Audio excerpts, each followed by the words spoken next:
A invasão já começou lá atrás. O que nós estamos vivendo hoje, em 2024, é desdobramento de um processo histórico que está descrito em vários livros da antiguidade, mas que a invasão vai continuar, não é que vai começar. A invasão vai ser assim só? Nós vamos ver? Eu disse sim, todo mundo vai ver, mas tem algo pior.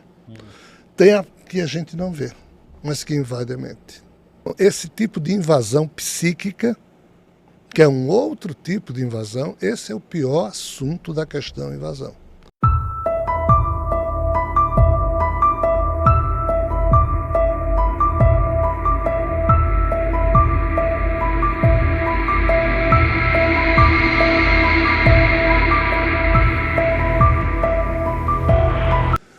As últimas missões da NASA, Dr. John Brandenburg, o cara é físico de plasma da Universidade da Califórnia, trabalhou na NASA. Ele descobriu que Marte, com os carrinhos que fazem lá a leitura dos elementos químicos, aqueles jipezinhos que conseguiram pousar em Marte, o xenônio e o krypton são tipos de minerais radioativos que só acontecem nas camadas do solo se tiver ali ocorrido uma explosão. E o cara descobriu isso e disse que há 300 milhões de anos existem indicativos científicos de ocorreram 2 explosões em Marte. Uma muito grande, que criou um cânion de 700 e poucos quilômetros, e outra em Sidônia menor. Isso aqui seria o Ragnarok, que ocorreu há 300 milhões de anos, que é contado pela mitologia nórdica. E é um fato anterior a isso que o Mahabharata conta, da mais recente fase da invasão de seres desse universo no nosso. A primeira fase foi em Marte. A segunda é na Terra. Então, voltando para o início. A invasão já começou lá atrás. O que nós estamos vivendo hoje, em 2024, é desdobramento de um processo histórico que está descrito em vários livros da antiguidade, mas não há um cientista, um paleoantropólogo, um arqueólogo, um historiador, um filósofo que entenda disso que nós estamos falando aqui. E ninguém fala sobre o assunto. E por isso que nós continuamos cegos, ignorantes, em relação a um tema que nos sufoca, que a turma está... Que turma? Turma desse universo vizinho, que perdeu a condição de passar pelos portais porque estes se fecharam em 2012, devido a uma questão de entropia, eles estão criando portais e estão mandando os primeiros cobaias dessas passagens. Daqui a pouco virá a força organizada desses seres. E esses seres não são desse universo, é de um universo vizinho. Aí tem a turma desse universo que também está chegando aqui na Terra. Tudo isso porque nós, os humanos, somos a última espécie que surgiu nesses 13,8 bilhões de anos e temos um DNA que pode fazer essa maravilha que eu falei, da lei da mente do Buda, respondendo a sua pergunta. Você pode construir no ser humano o que o ser humano conseguir construir nele, desde que ele saiba sonhar, transformar o sonho num plano mental, criar a sensação quântica de autorrealização nele mesmo daquilo que ele quer, e em ele, estando limpo em termos de arquivos mentais e memórias complicadas, ele passa a levitar, ele cura a si mesmo, ele caminha sobre as flores, caminha sobre as águas, ele desaparece aqui, aparece acolá. O ser humano não é isso que nós somos, não. Nós estamos sendo um tipo de ser humano e esse tipo é só um dos estágios da evolução humana. Ninguém sabe o que é um ser humano. Um ser humano só será plenamente definido quando o seu processo de transformação acabar. Só que ninguém sabe quando isso vai acabar. Mas tem gente doida para acabar com o experimento humano, para que o ser humano não vá, entre aspas, cumprir a sua destinação universal, que ninguém sabe exatamente qual é. Mas que a invasão vai continuar, não é que vai começar. Inédito, né? Não há governo que consiga evitar. Os governos da Terra todos sabem de seres que não são humanos presentes na Terra. Se você escutar as últimas 50 notícias que saiu de pessoas dando depoimento no Congresso dos Estados Unidos, em quase todas elas, quando o assunto é referido, eles dizem, e o pior, não são seres desse universo, são de outras dimensões, eles dizem desse jeito. Que outras dimensões são? Essas daqui, desse universo vizinho que eu estou falando, que as mitologias já falaram nisso, só que essa turma toda desconhece isso. E são seres que não são superpoderosos, eles são feios, eles são primitivos, eles são dementes, eles são proto-racionais. Mas têm a capacidade tecnológica. Aqui na Terra nós temos um tipo de autismo extremo chamado savant, em que você não consegue tomar conta de você, você não vai ao banheiro sozinho. Mas se você escutar uma ópera, você decora ela toda. Se você ler um livro, ou seja, é uma super inteligência no sentido intelectual, mas nos demais sentidos da vida, no campo da racionalidade, deixa a desejar. Ou seja, é um tipo de genoma. Esses seres vizinhos são desse jeito, eles têm supercapacidades no campo da intelectualidade, mas na gestão de suas emoções, quando tem, na gestão do seu psiquismo, eles são horríveis. A série Caos, que fala de Zeus e blá blá blá e blá blá blá, aquilo dá uma... Aquilo é meio escrachado, mas assim, mostra um quê da demência, um quê da esquisitice que esses seres têm na expressão deles mesmos, e isso Hesíodo descreveu na Teogonia, quando mostrava os deuses gregos.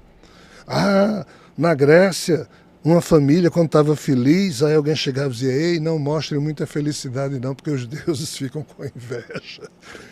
Se era descobrir que você está se achando muito bonita, ela vem aqui e lhe deixa feia, porque ela... Ou seja, isso é muito esquisito, mas é, entre aspas, o que a mitologia conta. A invasão, ela está acontecendo de seres que são extra-universais. Isso. São E também universais. Fora do universo. E também universais. Que daí seriam os extraterrestres. Eu chamo os seres desse universo de extraterrestres e esse universo eu chamo de extrafísicos. Os extrafísicos. Esses se metamorfoseiam. Os desse universo, eles não se metamorfoseiam. Tá, quando você fala se metamorfosear, seria se plasmar em diferentes formas. Seria porque metamorfo. nesse universo vizinho existiriam duas classes de seres distintas. Os tais anjos clones do Criador, que são robôs, e os seres demoníacos, com o corpo demo, não que sejam diabólicos. Mas o que é um corpo demo? É um corpo que se metamorfoseia. Por quê? Porque esses seres devido à demência, eles não conseguem, como o corpo deles é de plasma, é isso que as mitologias contam, o corpo deles não consegue ficar íntegro como o nosso, biológico.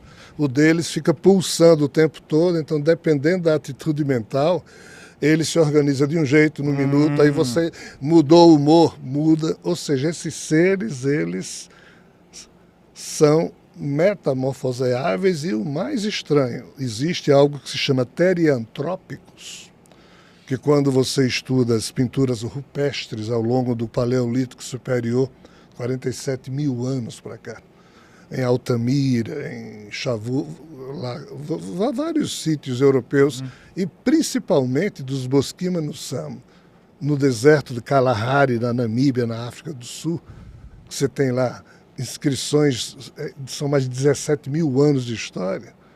Todas essas pinturas rupestres falam ou pintam seres teriantrópicos. O que diabos é um ser teriantrópico? É que tem uma parte serpente e uma parte humana, uma parte cavalo, a parte humana. Ou seja, eles são híbridos animais. Híbridos animalizados com algo proto-humano neles.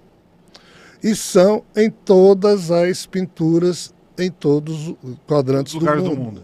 Ou seja, é algo muito sério. É como se os nossos ancestrais lá atrás estivessem dizendo, os seres que nós vimos são esses aqui.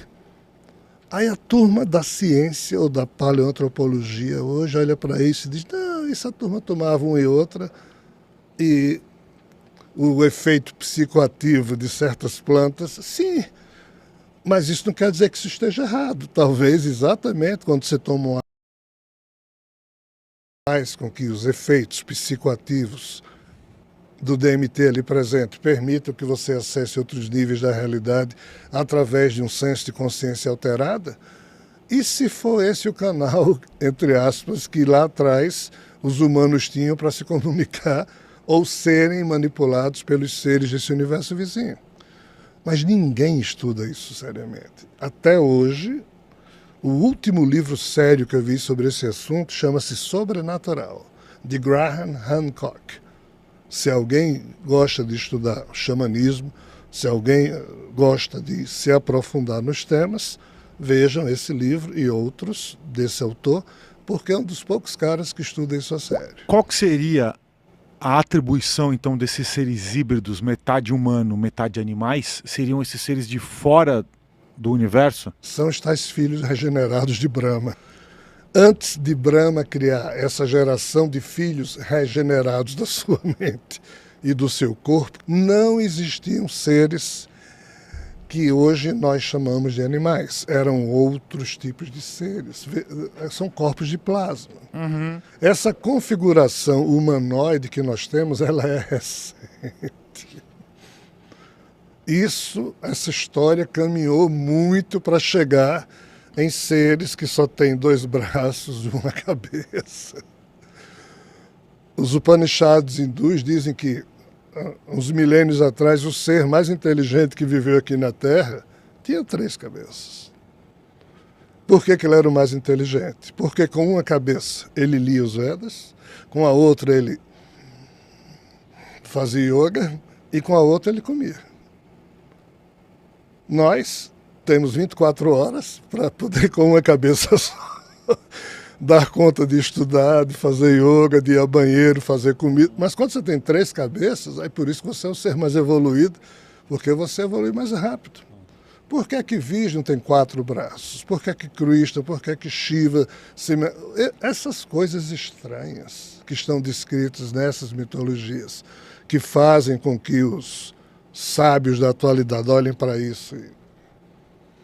Esse é o nosso problema. É a nossa ignorância em relação ao tema. A gente pensa que aquilo é invenção, é um absurdo. Mas só o fato de, na Índia, nascerem várias crianças com braços, pernas além da conta, só isso já é um sinal de que ali é um tipo de genoma que tem uma certa rastreabilidade, porque coisas assim só acontecem na Índia. Então tem que ter uma razão histórica para isso. Aí se você for ler as mitologias, aí você encontra essas razões, e mesmo com os indicativos reais, você, ao invés de considerar isso uma hipótese de estudo, você escanteia. Esse é o problema da cretinice do academicismo humano. Não tem sensibilidade, ou não tem honestidade de princípios e propósitos, ou isso não dá verba para pesquisador. Então a turma não vai e prefere deixar isso de lado. Assim direto, que a criança nasce é chamada de deusa logo, porque é verdade. Remete às é, figuras míticas. É dramática a situação, cara. E acontece muito mais lá. Só lá. Só lá? Eu evito falar, porque eu sou meio que uma voz solitária. Sim. E assim, eu termino provocando muito desassossego em quem me escuta. E, sendo honesto com a pergunta de vocês, nós estamos ferrados, porque desconhecemos as forças que nos tentam dominar, escondidas atrás de uma faixa interdimensional na qual eles se situam. Mas assim, eu vou ir para um assunto em que vocês nem me fizeram a pergunta, tá? Tá bom. Porque vocês me perguntariam, e a invasão, né? É. A pergunta mais séria a ser feita é: ah, Rogério, você disse que a invasão não vai começar, ela só está continuando. A invasão vai ser assim só? Nós vamos ver? E eu disse, sim, todo mundo vai ver. Mas tem algo pior. Tem a que a gente não vê, mas que invade a mente. Hoje no mundo, um belo dia na sua família, você acorda, aí alguém que você conhece há 15, 16 anos, essa pessoa começa a andar de 4. E ela não consegue parar de andar de 4. Parece uma coisa meio pop culture, assim, da pessoa se vestir de cachorro e ficar andando nas ruas Já vi Já- na já viu? Alemanha. É um negócio muito maluco, mas eu nem estou me referindo a isso. É. Eu estou me referindo aos casos clínicos, porque eu tive acesso a 2, porque famílias me procuraram. Não posso ir a fundo, mas assim, Claro, tem claro. um casal, dinheiro não falta. Os 3 filhos vivem presos dentro de uma casa numa fazenda porque são carnívoros e andam de 4. Não nasceram assim, não. Tipo, viraram caninos. Rapaz, o negócio é muito sério. Tem gente que de um belo dia acorda e começa a se arrastar feito cobra. Se sentir. O que é que eu estou querendo dizer? Esses seres existem nesse universo vizinho. E eles conseguem invadir certos tipos de genoma. Porque eles estão querendo vir para cá. Porque o universo deles está acabando, ainda tem esse problema. Esse é o pior assunto dessa questão invasão. Esse tipo de invasão psíquica, que é um outro tipo de invasão, esse é o pior assunto da questão invasão. Por quê? Porque a psiquiatria, a psicologia, todo tipo de terapia alternativa, ninguém sabe o que fazer com isso que está acontecendo. Aí, o que é que está por trás disso? O que é que explica 40, 50 jovens se reunirem, como vocês estavam dizendo, nas cidades, todos vestidos disso ou daquilo, porque... Ou seja, está havendo algo muito esquisito que está mexendo com o psiquismo do ser humano. Isso é um tipo de invasão. Ou isso é um aspecto da invasão que nós estamos sofrendo ainda pela ordem de Brahma lá atrás. Essa ordem de Brahma que eu falei, na verdade Brahma diz, vocês vejam as partes que têm e nasçam na terra de acordo com suas partes. E lá derrotem os Asuras. O que diabos isso significa? É complicado, mas vamos lá. Ou seja, 500 mil anos, 6 milhões de anos para esses seres. Então, uma ordem que Brahma deu lá atrás, e Brahma não voltou atrás na sua ordem, ela continua sendo cumprida por esses seres, porque nessa ordem reside, entre aspas, na perspectiva de quem entende mitologia, mas como quase ninguém entende, eu sei que essas palavras que eu estou aqui usando servem para muito pouco. Espero que não sirva para escandalizar muito a sensibilidade de quem nos assiste, mas assim, de novo, o que nós estamos vendo, inclusive nesse aspecto doloroso, torna a dizer, é a continuidade de uma ordem antiga, uma invasão que já vem há muito tempo. Nós, os humanos, surgimos no meio dessa invasão e não estava previsto. Só que entender isso é complicado, mas é isso que as mitologias afirmam, principalmente a mitologia ariana hindu.